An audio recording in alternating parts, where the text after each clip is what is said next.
Welcome to Can, the podcast where we crack open real conversations about creativity, marketing, and brand building. I'm Ben Van Roy, founder of Human Digital, the B2B marketing agency. I'm a marketer, strategist, and coffee addict, and I've spent over 20 years helping brands grow from local startups to global giants. I'm Steph, founder of Q Marketing. I'm an expert in consumer brands. I've worked on large brands here in New Zealand and overseas, and I really believe in the power of great creative. Each week on Canned, we talk shop. The real talk. No fluff, no jargon. Just straight up stories and strategies from inside the creative grind. So let's crack open a can of whatever you like and let's get into it.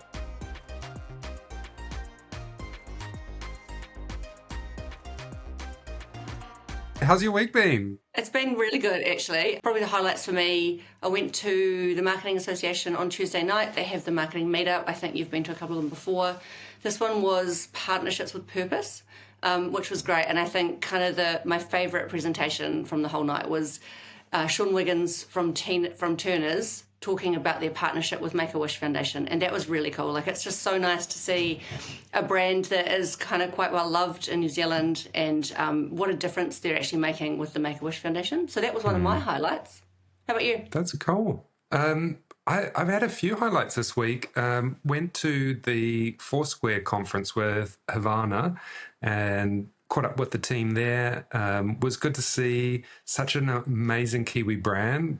Foursquare is, at so many of my childhood memories.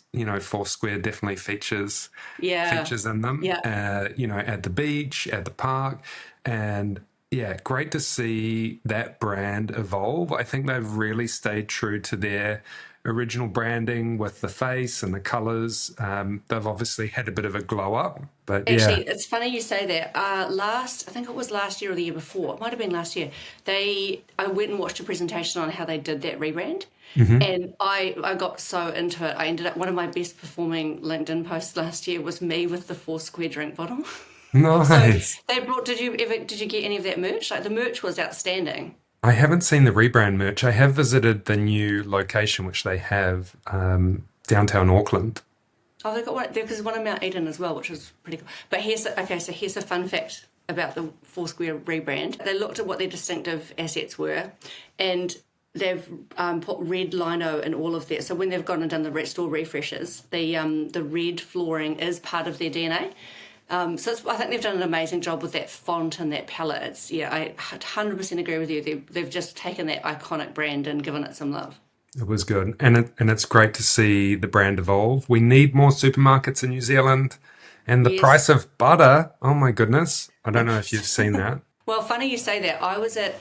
So yesterday I managed to get a ticket to the food show, and I haven't been to the food show probably, it would be over 10 years, and I always intend to go and I never quite get around to it. But I got a ticket yesterday, and it's really funny, I don't eat ice cream. So I went past the Lewis Road creamery stand, and they're like, try some ice cream. I'm like, I don't eat it. They're like, try our ice cream. Anyway, it was delicious, but they had butter for $6. So special. Did you buy some? Yeah, I got some butter. They've got really great butter, so it was awesome. But what a deal! I was able to pop in just at lunchtime today and saw some really cool Kiwi brands there. I got to see Arepa. Cool. They're doing amazing stuff. No Ugly, sponsor of the NZ Marketing Association. They were there. Flight Coffee was there. Yes, yep. And met a new brand called Four, who are doing hydration products, so sachets of hydration salts. So very cool, very, very great to go and see the buzz there. It was cool. Like, there's so much in that functional space. So that whole idea and did you try it? So there's also high protein ice cream. Did you see a lot of that? I didn't see that. I do see it in the supermarket. I'm very much into my protein, and I love a treat that I can call healthy. So yeah, I'm all for protein coffee, protein ice cream, protein everything. I think the really cool thing about going to food show is there are all these small stands, right? And I think you've always got, as a Kiwi, you've got this hesitation to go, if I go up to that stand, they're going to try and sell me something. Anyway, I went up to this beautifully presented stand. It was called Mind, and it's mushroom products. Oh. So there's mushroom powder and they have mushroom chocolate. And I got chatting, and their branding is amazing. And I said to the guy, look, I just have to say I really like your logo and I really like your branding. And he said, well, my wife did that. So they're a team of two. Her name's Dana Gray, and she also works at the Raglan Food Company. So that's the mushroom business. So I bought some mushroom coffee. It's got mushroom powder in it. It's all lion's mane coffee, lion's mane mushroom. And I said, why would I combine coffee and, mushrooms? And so apparently the coffee gives you the initial hit, and then the lion's mane gives you ongoing energy. That's brilliant. So there you go. Have you had it yet? No. No. I've been Okay. stuck in my office working all day. You might have to try it on a podcast, and we can see how it kicks. Yeah, that's a good idea. Coffee's been a big theme this week. You had a really cool post on coffee in your LinkedIn. How did that post perform? Yeah, that was amazing. So things about me. So despite being an FMCG marketer, I spend surprisingly little time in a supermarket. That's mostly because I try and make my life as efficient as possible so I do click and collect. Very rarely will I walk the aisles. So my partner and I went to the supermarket on Sunday night, and it was so protracted. I was like, taking photos of everything down the aisle, and I stopped in the coffee section. And Avalanche have just brought out, I don't know if they've rebranded or if they've just brought a completely different sub-brand out, but it's, if you can imagine a picture of a hand with dripping coffee coming out of it. And it just was really standout, right? So you obviously work with Havana, but this was just really, it just completely broke category codes, I suppose is probably the way you'd describe it. And so I took a photo and did a LinkedIn post, and people raved about it. It was great. It was good. And I went in and had a look. I actually bought a packet, but how the hand is kind of squeezing different things with all of the goo dripping down, I guess you could call it goo. That's it. Like it's quite an arresting package. So other stuff that's been happening, the elephant in the room is Coldplay. Oh my goodness. That's right. Who in the if you were anywhere near the internet, some sort of connected device, you would have seen the incident at the Coldplay concert. Was only last weekend. It was, yeah, but I felt like it blew up, and it blew up so quickly, and I have been so entertained with all of the offshoots that are coming out of that trend. I was living for it. My initial reaction was just I laughed. I was like, oh, I can't believe this has happened, right? So the journey that I went on, and I'm really interested to hear how it went for you. Saw it, was like, okay, I can't believe this has happened. What a dick, and then everyone in our group started talking about what else could they have done that would have avoided this issue in the first place. And then all the memes started, right? And so then all the companies jumped on it, like this is the hot thing to do a hot take on. What was your initial reaction? It was kind of like car crash TV. I was like, oh my God, like how did this happen? And then I was kind of shocked by how quickly a lot of brands were jumping on, and I thought, we don't have all the facts. No.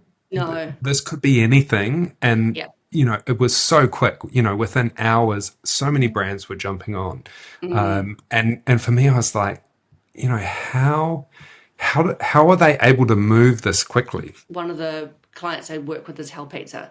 And there was definitely some chat in our Slack channel going, we should jump on this. But then, I thought about it, and I thought, I don't know that it's our time or our place to jump on it. And so I think if you're a brand and you want to be, kind of in the social moment, I think that's great. But you've got to be really careful about whether that's the right or the wrong thing to do for your brand. And is it going to damage? Is it something that if you're a brand that is part of the social fabric and is always commenting on things that are happening in current affairs, great. But if my view is, I don't know that you've always got a place to jump on it because you're yesterday's newspaper pretty quick, right? And that's why having a really good brand guide that has your fonts, your colors, your logos, but also your tone of voice and, what you align to in social media so that you can react quickly when those trends come across. And potentially even having agreements within your business about who can provide quick sign-off. Because if you're going to play, you want to play quickly. And can I imagine there must have been some circumstances where some social media manager got really excited, jumped on it, chucked something out, and maybe that didn't go so well. I don't know. I'd have got no backup to say that, but I'm sure there would have been a few people over the weekend like, this is great, we've just got to really get involved in it. And then the moment passes quite quickly too, right? So then if you're at the tail end, you sort Yeah. of look to be a copycat. Yeah. I mean, I think there's a long tail for everything. And I think, we're going to keep seeing it probably for a few more weeks. I mean, people are hearing about it in this podcast. So it Probably def- for the 20th time. indeed, it has a life, but, I think fast is the name of the game with these trends. Other things happening in the market, we've got the Omnicom restructure happening, and I think Asia Pacific is taking the lead there. There's not too much known at the moment, but essentially Omnicom are bringing in an umbrella leadership structure, I guess you could call it, where they bring all the brands under one umbrella. They've got new leadership coming in and definitely changes across the board.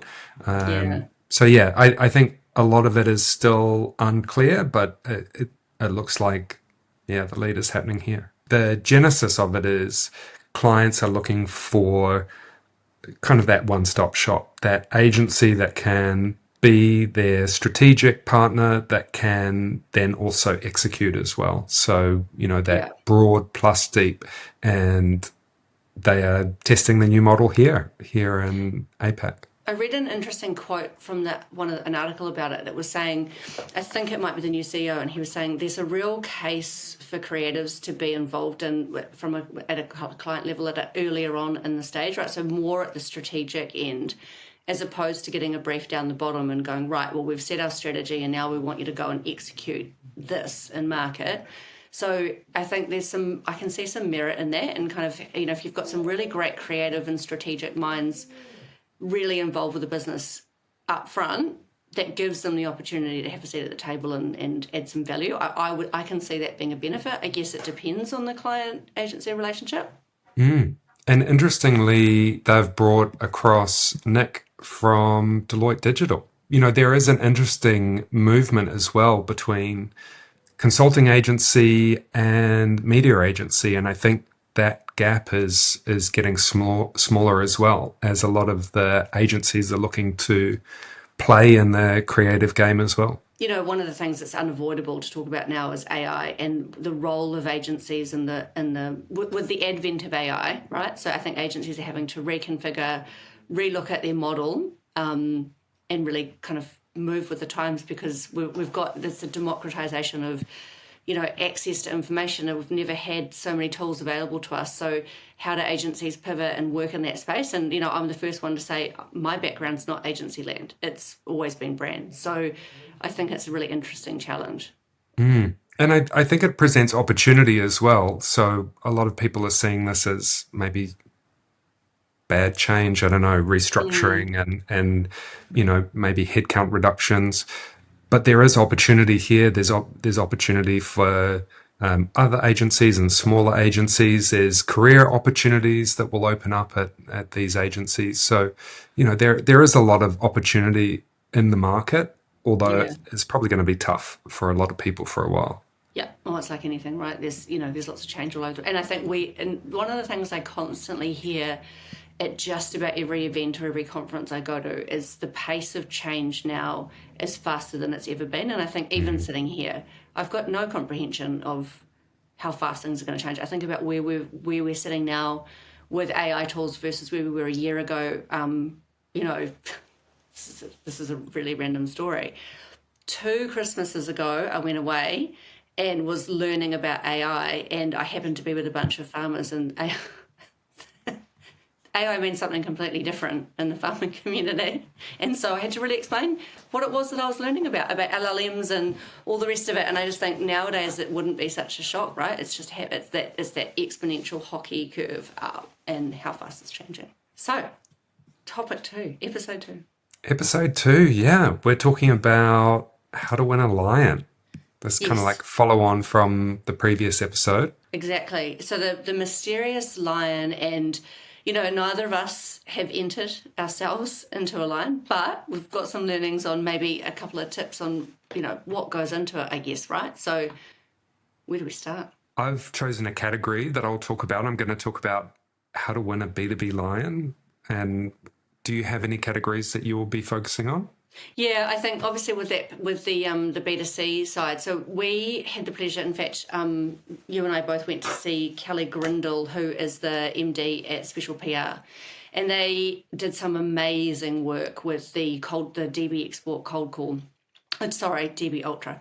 And he ran us through what it was like to be in that jury room. So really privileged to kind of have got his insights. So I'm going to share a little bit of what he had talked about, and this what he saw. And then while I was there, the PR Awards was actually one of the award ceremonies that I went to. So just going to kind of have a chat about what it takes in that category. But there are actually lots of these things would hold true, I'm sure, across whether you're entering for community or across different categories. I mean, there are kind of the minimums that apply across all categories, Yeah. B2C, B2B. I think the first thing to say is it takes a lot to even enter, let Yeah. alone being shortlisted. So first of all, I guess if someone was thinking about entering, I guess, Canline, how it's expensive too. That's the other thing, right? Like it's not that cheap to submit an entry. But how would you go about it, Ben? What are the tips from a B2B perspective? Yeah, so from a B2B perspective, one of them is it really has to be truly B2B. So Yep. there are a lot of people that are going for these awards or a lot of campaigns that kind of they just tick every box because you can submit a campaign under multiple awards. And for B2B, it really needs to be a true B2B campaign. It can't just be a B2C campaign ticking the B2B box. And Yeah. that there are B2B campaigns, there are B2B2C campaigns. But yeah, if with B2B, it's all about businesses selling to other businesses. So it is Yeah. anchoring the work in the complexity of the B2B purchase journey so that the journey from, when a B2B buyer understands and comes across your brand all the way through to that sale. And I think making sure that you're really touching on those decision makers and talking about their stories. Because it's quite a different audience in theory, to some extent, rather than going B2C. Do you think if you were entering a B2B award, you'd be best just to do that one category and not try and go across multiple? I would still encourage people to go across multiple. I mean, maybe it's B2B plus PR or, Yep. ones So like that. complementary. Yeah. The difference would be if it's a B2B campaign, lead with the B2B entry and then look at other categories that you could participate in. But yeah, Yep. definitely. If you're going to invest in Lions, you may as well hit a few categories with your campaign. Running all that all the way through, can you think of some examples or some of those entries that did really well to get through in that B2B category? The creative B2B Lions, the winner was GoDaddy, and they had an ad featuring Walter Goggins. And obviously, he is one of the men of the hour. His performance on the White Lotus was iconic, and he is very relatable, and his personality really lit itself well. The whole skit around the GoDaddy campaign was Goggins Goggles, which was essentially Walton setting up the shop to sell his fancy looking goggles and about how easy it is. Obviously, GoDaddy is a B2B brand, and so, it is that B2B led. If they hadn't have used him as a celebrity endorsement, right? So it's kind of was that a crutch, or could the idea have stood on its own without him? I think it could have. I mean, the other thing about these campaigns is that a lot of them are coming out of these big American brands that have deep pockets. GoDaddy is. I'm pretty sure they use this ad at the Super Bowl. So, Yeah. you're coming out of the gate with a multi-million-dollar campaign.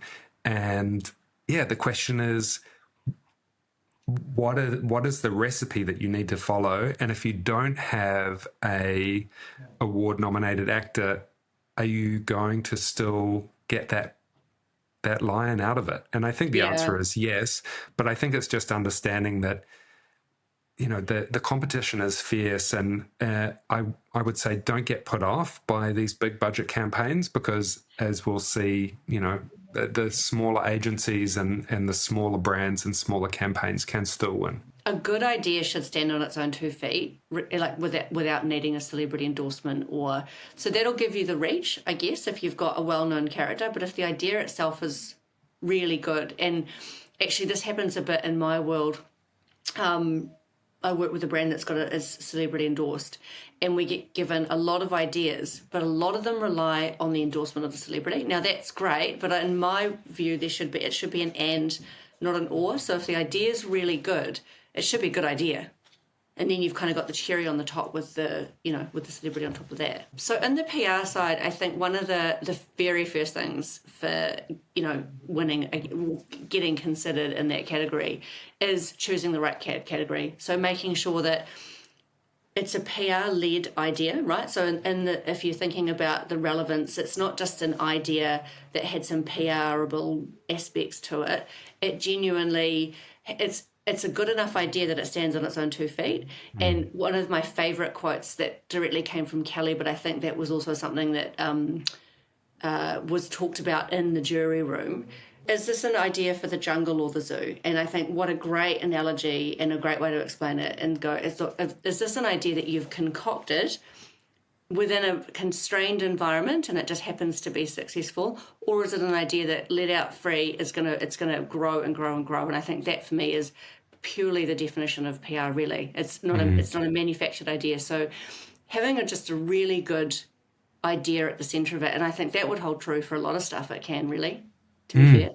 PR or not, these ideas need to be, essentially they're solutions. This is marketing for solutions and for problems, and I think it's about having that real problem, something that actually needs to be solved, and a real solution, not just a product or a gimmick. And I think this is the real power of marketing. And I think a lot of the award winners also have that social element as well. And I think there are some stats about the social good campaigns, the ones that have that feeling and that human connection and, solving society's problems are often the winners.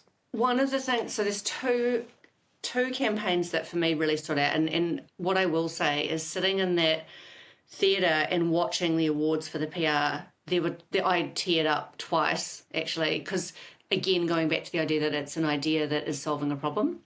So I think it was the winner, but it was a campaign called Lucky Yatra. And railway is a really intrinsic way of people getting around in India. And there was an extremely high percentage of people who just didn't pay. They just didn't buy tickets to catch the train. But yet a lot of Indians buy lottery tickets. So what they did is they turned the railway ticket into a lottery ticket. So every ticket, which already existed, so this was the brilliant thing about it. You talk about jungle and talk about zoo. The ticket already had a unique identifying number printed onto it. So they turned that into a lottery ticket, and they matched the amount that you could win by buying a railway ticket with the actual lottery of the day. And so I can't remember the stats, and it'd be great if I could, but it just absolutely shot. People were buying railway tickets because it effectively turned what was an existing product into a lottery ticket, and I thought that was awesome. I thought that was such a cool idea. And you watch the way that they present those case studies and the videos, and the videos themselves are campaigns, right? Like they are so emotional, and essentially this is all about selling this campaign to the jury. And so it is essentially a marketing campaign, and there's definitely an art to telling that story and to, having that emotional connection when you're watching the work and the entry. And I think that's really key, is that storytelling of the campaign. Yeah, and I think the other thing that's often happened in these award ceremonies is it's almost been like an easy win if you're a not-for-profit. Right? So it's kind of going, cool, tick the box. There's some lovely feel-good things to be done in the not-for-profit space. But I do believe that the judging panels have now, that's not necessarily a guaranteed win. I think I really do get the sense that there's a focus on the idea being good. You don't just get a kind of a free pass just because you're not-for-profit. 100%. And I think it's also about understanding that not every campaign even has the potentially to win a lion. Like it's about knowing when a brief comes across your table that this brief has the potential to be a lion. And I think that's one of the key things. Before the lions, you almost need to find that lion winning brief before you even turn it into a campaign. And I think some briefs have more potential than others. In your realm, I guess, in that B2B space, any other good examples of what might make a good campaign or other things that you've seen? I think B2B is really tough. I mean, a lot of the conversation that's happening in B2B at the moment is brand versus performance. And the thing with B2B marketing is a lot of it is all about performance, and performance being generating leads. And there's a lot of budget that is assigned because that's essentially what the business needs. A B2B business needs more leads for the sales team. And it's all really, really, can you compare that to the world that I sometimes work in? Everything's measurable. So why wouldn't you? Because you'd be incredibly focused on the funnel and the metrics, and you can, at every step of the journey, you can track it. But I think the brand versus performance question still comes up within B2C as well. And so I think, there's still an argument of how much of your budget should you put into brand versus performance. And it's the same with B2B. And there is a lot of research, and we'll share some of this in the show notes, that have been done by Tracksuit and LinkedIn, that really shows the power of brand, and that investment in brand improves performance. But, brand being more long-term and performance being more short-term. Can you think of any B2B brands that have really done a great job of investing in their brand? Yeah, I think ServiceNow is doing really well. They've got a lot of storytelling campaigns. Xero is investing a lot in brand and a lot of their events. There is a lot of good brand work happening in the market, and not just in Australia and New Zealand, but also globally. There is a lot of amazing examples. I guess typically in B2B, it's all behind the scenes work that gets done. From my side, I can see a lot of brands being built in the SaaS world, right? And I think Tracksuit is just such a great example of that. And Tracksuit was born out of TRA, and I've worked, with large research agencies my entire career. And then when I started my business, all of a sudden I heard of this weird brand called Tracksuit. I was like, what is this? And they do the way that they make it look like a consumer brand. Like the whole thing is really approachable, and it just makes it really easy to onboard new clients. They're really clear on what they offer. They talk about themselves in a very distinct way. For me, that's a wonderful example of a B2B business investing in brand. I mean, it's kind of there. To be fair, that's what they're selling. They're selling brand tracking. 100%, they are. You'd expect it. And they're doing it so well. And it was really great to see them present. So they presented at Adweek House in Cairn. And it was really good to see the Kiwis up there talking about all of the great work that they're doing. The other thing is just, I guess, if you've got a really good agency partnership, I think one of the things that I really loved seeing was the Vanilla Ice callback campaign, so the DB Ultra, and the insight behind that. So I often talk about something being insight driven, right? So kind of what's the problem that you're solving? And for anyone that missed that campaign over summer, it was the idea that lots of Kiwis, put their beers in the fridge to quickly get them cold, and then they explode. And so the idea was, how do we stop that from happening? And basically the way that came to life was they approached Vanilla Ice and said, we'll come over, we'll record. And it was a whole bunch of pre-recorded messages, and all you had to do was text the number, and Vanilla Ice would call you back, and within 10 minutes, and your beer would not be exploding in the freezer. It was just brilliant. Like, I think to have the audacity, first of all, to kind of get that across the line and go, hey guys, we've got this American celebrity we're going to use, and he's going to represent a New Zealand beer. So I think full credit to DB for that. For me, was that was a creative leap. I think I Mm. can only imagine that sitting in that room, they would have been going, we can't afford him. He's not relevant. Who, like all these, 18 to 24-year-olds won't know who he is. But it was a really bold idea, and I watched that get played in France, and I just remember feeling just such a level of pride of going, we did this. This is a really cool campaign from New Zealand. Mm. And it got international recognition, like during the campaign as well. Like, Yeah, people were talking about it. And I think that's one of the things that the jury members really honed in on, is that the more PR you can get around the campaign, the more likely that the jury has already seen it before they enter the jury room. And so that you already have that familiarization. So, that marketing of the campaign is super important. yeah. And another thing to note, and one of the interesting things that Kelly really pulled out, is how diverse your judging group is. And actually, so in that jury room, they literally sit in a dark room for I think 5 days, and he said it was intense. I can't remember how many entries that they had to judge, but it's a lot, and it's an extremely rigorous process. And I think he said he was really lucky because they had their jury, so to speak, got on really well. But apparently there were people in other rooms just yelling at each other, probably much like a courtroom jury. One of the trends that they really focused on for B2B was proving the business impact. And I think that was something that was really focused on for B2B and showing those commercial results. And the jury was talking about the confidential section. So this is a part of the entry that doesn't go into the public, where you can share metrics and real numbers, customer growth, retention, etc. So their advice was, use that confidential section. And they also talked about, if you put something in the confidential section, you'll be drawn to it. The jury will be drawn to it. It's like, oh, what is the secret? Or, it has that appeal to it. So they really encourage that. And they also talked about, if you're going to use AI, don't just use AI for, we're using flashy technology. Yeah. They really wanted to see the so what. So great, you've got AI.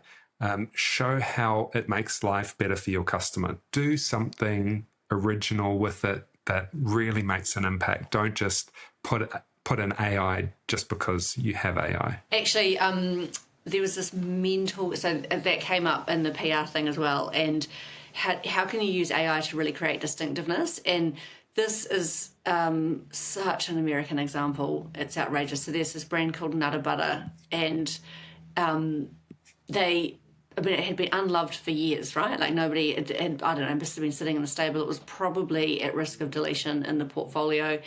And they created a Nutter Butter world, and there was nothing else other than, I think it was organic, creations in TikTok, and it was AI generated. It was insanely weird, and they in the hype reel at the awards, they were showing that these strange things just kept turning up in people's feeds, and it was so intriguing and so different, and it just had that cut through. And the reason this was a PR story is the budget was tiny, like absolutely minuscule, but because they just created this, I guess it fit with Nutter Butter DNA. It was outrageously weird. It was, you dress as a peanut, and they did weird things that you could not explain, and so it just created that, I use this in inverted commas, virality. It really worked. Like it was mental. It was mental, and they like lent in so far. I mean, I watched some of those shorts, and I was like, "This is crazy! It's Like, really weird. what the f?" Yeah. Like, there was no conclusion. There was no punchline. It was just pure craziness. Yeah. And look, I think, I think one of the things to pull out about, writing and a winning award is just to be really bold. Like, this is your time it's safe ideas don't win, I don't think. Like, I didn't see any safe ideas. on the stage, and again, we come back to that idea that it was to win a Grand Prix is a 0.2% chance. You've got, there's a high 27,000 entries, 81 countries, a really average idea. It won't cut through. And so much effort gets put into these entries as well. Like it's a heavy lift, on Yeah. top of the financial investment. I think campaigning, so we talk about campaigning for your campaign, but yeah, I think when you're thinking about the award, I mean, I would allow at least 6 months, because if you think about the life cycle of a campaign, you have to run the campaign as well. So, Yeah. you almost need, I don't know, 2 years, a year and a half, Yeah. like because you need to identify the brief that has lion potential. Then you have to win that brief. You have to create the strategy, execute the campaign, get the results. And Yeah. once you have the results, then decide, is this still Lions worthy? And then do the whole entry for that as well. So it's a huge amount of work. And I would say for most it would take, at least a year, I would think. And I think, again, if it's solving a problem that the business or the brand is already facing, well, then that's why you do it. I'm not a huge fan of entering or creating something to win an award. That for me, I know that it happens, that wouldn't be my preferred way of working.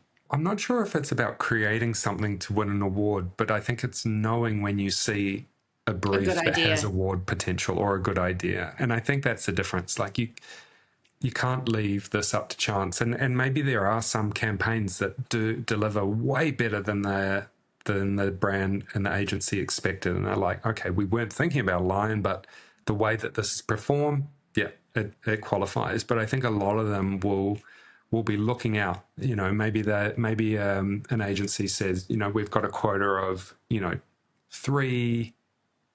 three lion entries per year, and so they'll be Yeah. on the lookout for the top 3 ideas.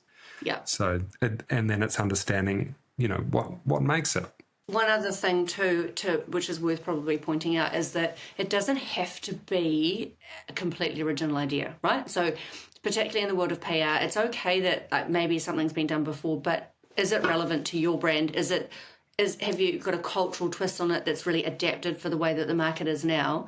So it doesn't have to be the most original idea in the world. It just has to ideally have worked and work for your brand and be solving a problem. So I think that's probably a good thing to call out. And be backed by millions of dollars. Yeah, maybe the Super Bowl ad if it's a B2B. I feel like Yeah, that's cheating. I feel like it's cheating. there's definitely an argument for those big budget campaigns. But it's not just the big budget ones that win. I think that's the other thing. It's not, it doesn't have to be squillions of dollars in media spend. And let's be honest, there's a lot of big budget crap out there. So Yeah. having a big budget does not mean you're automatically up for a lion. I think some of my best work, honestly, as a marketer, has been done when I've not had any money to work with. Like, you just are forced to think more creatively. At the risk of having a really polarizing opinion, I think having really big budgets can make you really lazy. Yeah, and having a small budget is a constraint, which improves creativity, but it's also a problem in itself. And so solving that budget problem, you can come up with some really cool ideas. And I think, Yeah. if you think about the whole ethos that you were talking about with the PR, surviving in the jungle, right? Like if you've got a big budget, is that really surviving in the jungle, or is that more zoo territory? Yeah, I've just got heaps of money, and I've just, I've carved it up, and I've got so much money. It's so true. I mean, there have been brands that I've worked on where I literally couldn't spend we were saturated the media. There was nowhere else for it. It's only, and this is back in the day of doing TV spots, and I don't think that makes just because you can spend more and serve it to people more often. I don't know that necessarily means it's better creative. I'm a huge proponent for good creative will stand out. Do you know when you have to enter? Like in terms of if Cannes itself takes place in June, do you think you've got to have everything submitted before April? Yeah, I think the shortlists all happen around June, and then Yeah, the cutoffs. I'm not sure when the cutoffs are. We'll put that in the show notes as We'll well. figure it We'll out. put Yeah. the dates for next year. Do you think you'll go next year? Yes. Yeah, Well, I you want want to to. go? Yeah. So while I was there was a conversation about whether, would it be worth coming back? And then somebody else had said, well, South by Southwest is pretty good. And I'm already on the mailing list for South by Southwest. For Austin? Yeah, for Austin, but it's Uh-huh. a lot more affordable than Mm, Cannes. So, mm, but I think you and I talked about this. While I can still get on a startup pass, it'd be great to take advantage. Like I just think, again, coming back to the fact that it's just been so inspirational and really fighting for good creativity. mm. Yeah, I'd love to go again. And there's also the argument that we talked about on the last episode is you don't have to buy the pass. You can just Yeah, go and do the events that are in the surrounding area. Over 1,000 of them. So yeah, yeah, yeah. there's something for everyone and every budget. So what's coming up? What have we got on the horizon? Wow, what are we doing next week? I don't know. Actually, have we got something? We don't have an episode 3 in our sheet. What are we doing next week? No, You we can do need a decide. plan next week. So I'm jumping on a plane on Sunday to go over to Sydney. So I've got some meetings happening in Sydney. Um, we've got some conversations happening about South by Southwest. Yes. So we might have to talk a bit more about that on the next episode. So South by Southwest Sydney is happening in October. Um, Everyone should have it on their calendars, whether you're in Australia, New Zealand, or across the world. A really great conference, more than marketing. Marketing does Yeah. play a big part of South by Southwest, but it is definitely a festival of ideas. So I would highly encourage people to get tickets now.